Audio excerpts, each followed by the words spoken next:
Hello बच्चों, अपन इतने दिन हिस्ट्री का पाठ पढ़ रहे थे। आज अपन वापस अपना और भूगोल का जो चैप्टर है वो पढ़ेंगे। अध्याय 6 के अंदर प्राकृतिक वनस्पति और वन्य जीवन। ठीक है ना। अपना जो पाठ है 6वां, उसका नाम है प्राकृतिक वनस्पति और वन्य जीवन। उसमें अपन पढ़ेंगे कि प्राकृतिक वनस्पति क्या है और उनमें रहने वाले वन जो जीव हैं उनका जीवन कैसा है। ठीक है ना।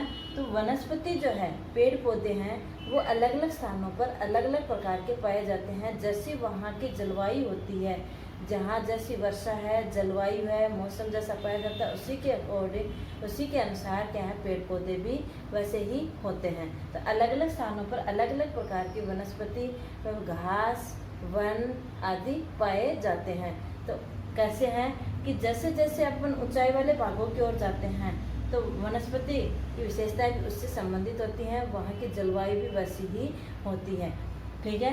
वनस्पति को जो प्रभावित करने वाले हैं, परिवर्तन का जो कारण है, यानी ऊंचाई जितनी, जैसे ऊंचाई में परिवर्तन होता है वैसे ही वनस्पति में भी क्या पाया जाता है, परिवर्तन होता है। मुख्य कारण है कि प्राकृतिक वनस्पति के बदलाव का कारण, मुख्य रूप से प्राकृतिक वनस्पति में बदलाव का जो कारण है वो क्या है, जलवायु। ठीक है। प्राकृतिक वनस्पति में बदलाव का जो मुख्य कारण है, प्राकृतिक वनस्पति में बदलाव का मुख्य कारण क्या है, मुख्य कारण जलवायु है। जलवायु का अपन ने पढ़ लिया कि जलवायु किन कारणों से अलग अलग स्थानों पर अलग अलग प्रकार की पाई जाती है। मौसम और जलवायु पढ़ा था ना अपन ने। मौसम और जलवायु की जो दशाएं हैं वो क्या क्या हैं, दोनों में अंतर। तो वैसे ही यानी वनस्पति के परिवर्तन का कारण, वनस्पति में बदलाव का जो मुख्य कारण है वो वहाँ की क्या है, जलवायु है। और अपन ऊंचाई की ओर जाते हैं तो जलवायु कैसी होती है, और नीचाई की जो नीचे वाले स्थान हैं उनमें जलवायु किस प्रकार की पाई जाती है। तो दोनों में मुख्य रूप से बहुत ज़्यादा अंतर होता है। तो वैसे ही तटीय इलाकों की जो जलवायु है उनमें और अलग अंतर होता है। तो वहाँ पे वनस्पति भी क्या होती है, अलग प्रकार की पाई जाती है। वनस्पति को प्रभावित करने वाले जो कारक हैं, वनस्पति को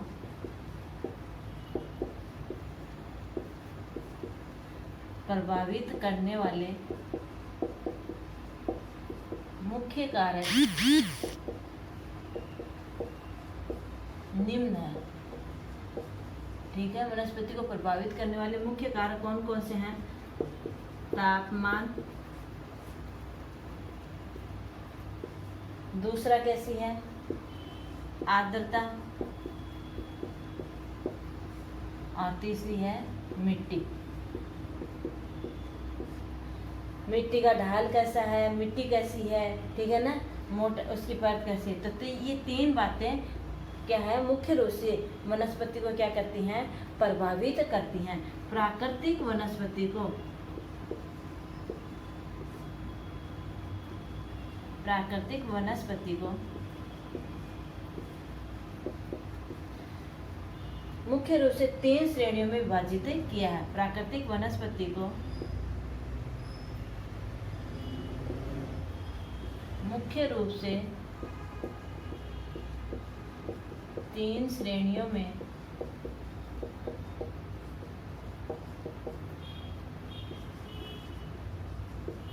विभाजित किया है।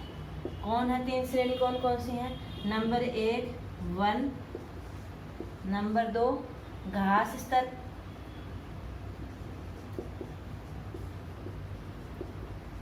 और नंबर 3 कांटेदार झाड़ियाँ।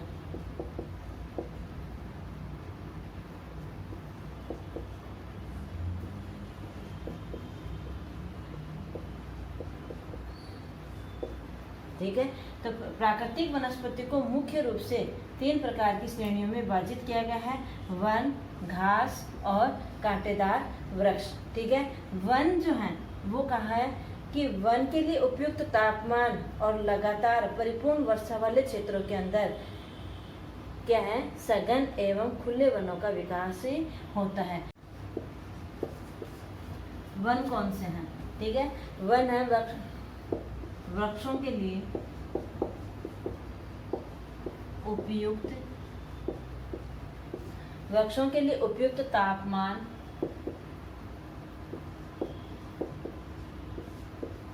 एवं परिपूर्ण वर्षा,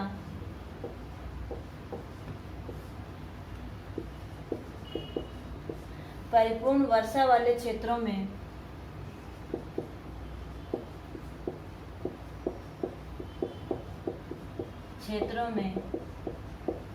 सघन एवं खुले वनों का ये मतलब है कि बहुत ज़्यादा सघन नहीं हो, कुछ दूरी के ऊपर वन हो, खुले वनों का विकास होता है। यानी उपयुक्त तापमान हो, खूब वर्षा हो, खूब आर्द्रता हो, नमी हो, ठीक है, ऐसे क्षेत्रों के अंदर सघन वनों का या खुले वनों का क्या होता है, विकास होता है। दूसरा है घास। मध्यम वर्षा वाले क्षेत्रों के अंदर, मध्यम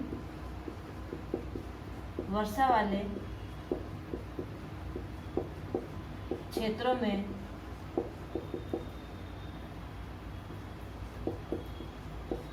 क्या होता है, घास विकसित होती है।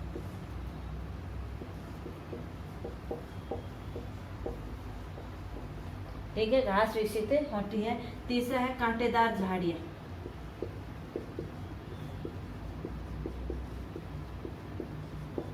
कांटेदार झाड़ियाँ कौन सी हैं? ये शुष्क क्षेत्रों में, ये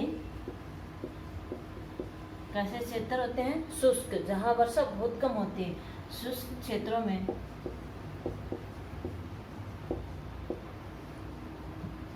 ये शुष्क क्षेत्रों में विकसित होते, ठीक है। पैदा होते हैं। विभिन्न महाद्वीपों के अंदर विभिन्न वनस्पति पाई जाती है। विभिन्न महाद्वीपों में विभिन्न प्रकार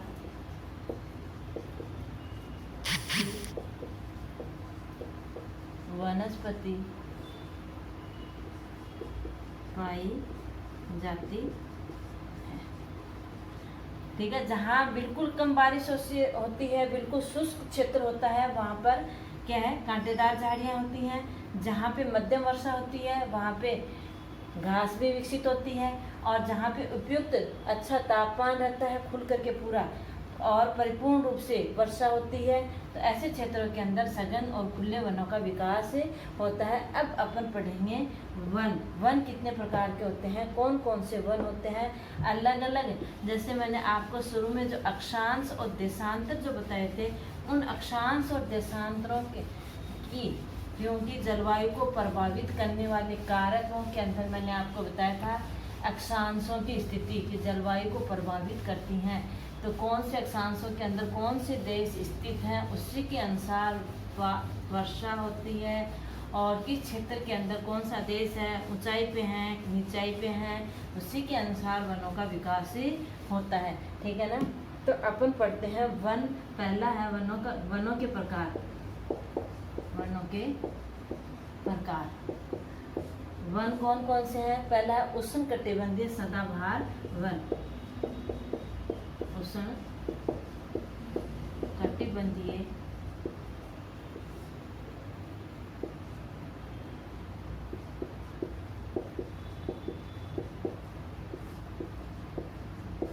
उष्णकटिबंधीय सदाबहार वन। उष्णकटिबंधीय सदाबहार वन ये कहाँ पाए जाते हैं?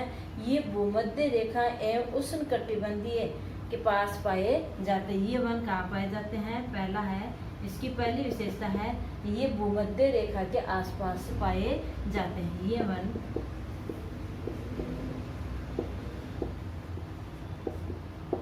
भूमध्य रेखा के आसपास वाले क्षेत्रों में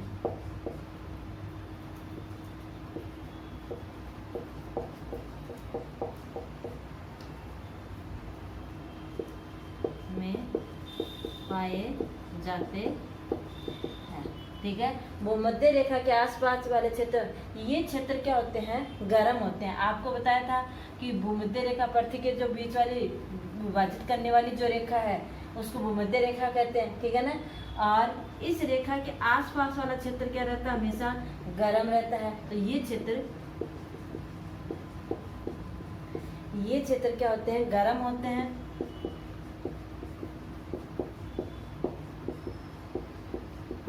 क्षेत्र गर्म होते हैं। पूरे वर्ष यहाँ अत्यधिक क्या होती है, वर्षा होती है। पूरे वर्ष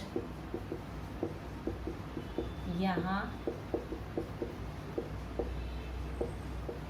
अत्यधिक वर्षा होती है। ठीक है, पूरे वर्ष यहाँ पर क्या होती है, अत्यधिक वर्षा होती है। यहाँ का मौसम शुष्क नहीं होता है। तीसरी विशेषता है, क्योंकि हमेशा क्या रहती है, पूरे वर्ष वर्षा रहती है, तो यहाँ का मौसम क्या नहीं रहता है, शुष्क नहीं होता है। यहाँ का मौसम शुष्क नहीं होता है, नहीं होता। इसलिए यहाँ के जो पेड़ हैं वो अपनी पत्तियों को पूरी तरह से क्या नहीं है, झाड़ती नहीं है। ठीक है ना, इसलिए यहाँ के पेड़ों से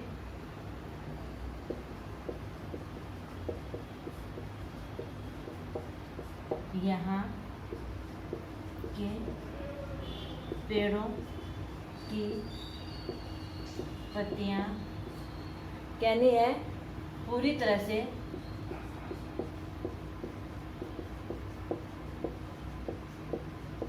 झड़ती नहीं है। इसलिए इन्हें क्या कहते हैं, इसलिए इन्हें सदाबहार वन कहते हैं। इसलिए इन्हें सदाबहार वन कहते हैं। ठीक है, इनमें कौन कौन से पेड़ हैं, रोजवुड। सदाबहार वनों के उदाहरण लिखिए, सदाबहार वनों के कोई दो उदाहरण दीजिए। ठीक है ना, रोजवुड, आबनूस,